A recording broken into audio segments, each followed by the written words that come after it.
A tube of length 1 meter is filled completely with an ideal liquid of mass 2m and closed at both the ends.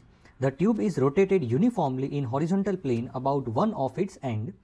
If the force exerted by the liquid at the other end is F, then angular velocity of the tube is under root F by alpha m in SI unit. What is the value of alpha? See, this is a very easy question. हमें पता है कि अगर कोई object circular motion कर रहा है, in that case the centripetal force is given by equation mv square by r and v is equals to omega r. So we can rewrite as m omega square r. So we can assume, right, this tube is made up of large number of small points. Right, यहाँ हम infinite number of points निकाल सकते हैं. हर एक point अलग अलग distance पर लगा हुआ है. राइट, सो हर एक पॉइंट जो है वो सेंट्रीपिटल फोर्स लगाएगा बाहर की तरफ, और इस पॉइंट पर जो नेट फोर्स आएगा वो हमें फाइंड करना है.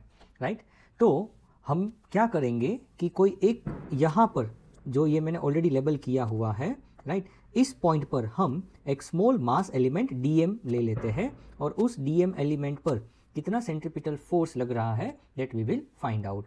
तो हमें पता है कि जो मास डेंसिटी है, राइट, अभी हम इसको क्या करेंगे कि एक वायर की तरह ट्रीट करेंगे. है cylinder but we will treat as wire.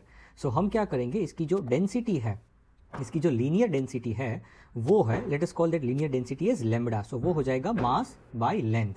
अभी यहाँ जो टोटल मास है वो 2m है और लेंथ है वो l है.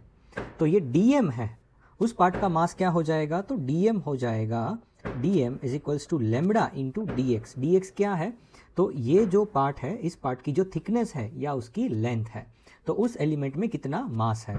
सो हम लिख सकते हैं लेम्बडा की जगह लिख देंगे 2m बाई एल. सो ये हो गया 2m बाई एल और यहाँ हो गया dx. तो ये जो dm मास है, यहाँ जो ये पार्ट में dm मास है वो dm मास है, वहाँ कितना सेंट्रीपिटल फोर्स है वो हमें निकालना है पहले. फिर हम क्या करेंगे, जो पूरा सिलेंडर है उसके लिए इंटीग्रेट कर देंगे. तो यहाँ हम लिख सकते हैं df that is centripetal force is equals to, हम यही इक्वेशन यूज़ कर रहे हैं लेकिन यहाँ जो मास है वो है dm. ओमेगा तो सबके लिए सेम है, तो यहाँ हो गया ओमेगा स्क्वायर, और ये जो डिस्टेंस है यहाँ उसको हम x ले लेते हैं, हम r भी ले सकते हैं. राइट, अभी हम x लेते हैं तो ये हो जाएगा x.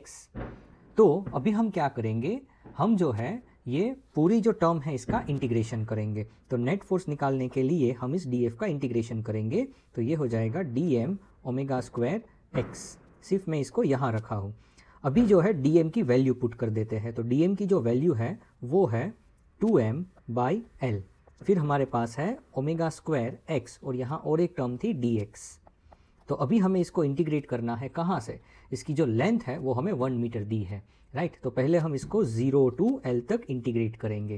राइट, अभी इसको मैंने एकदम इजी बना दिया है, अभी आप आराम से सॉल्व कर सकते हैं. तो अभी जो नेट सेंट्रीपिटल फोर्स है, यहाँ जो भी कॉमन है वो टर्म्स को कॉमन निकाल लो. तो 2m omega square by L common है और x dx का जो इंटीग्रेशन है वो हो जाएगा x स्क्वायर बाई 2. हमें लिमिट पुट करनी है 0 टू l.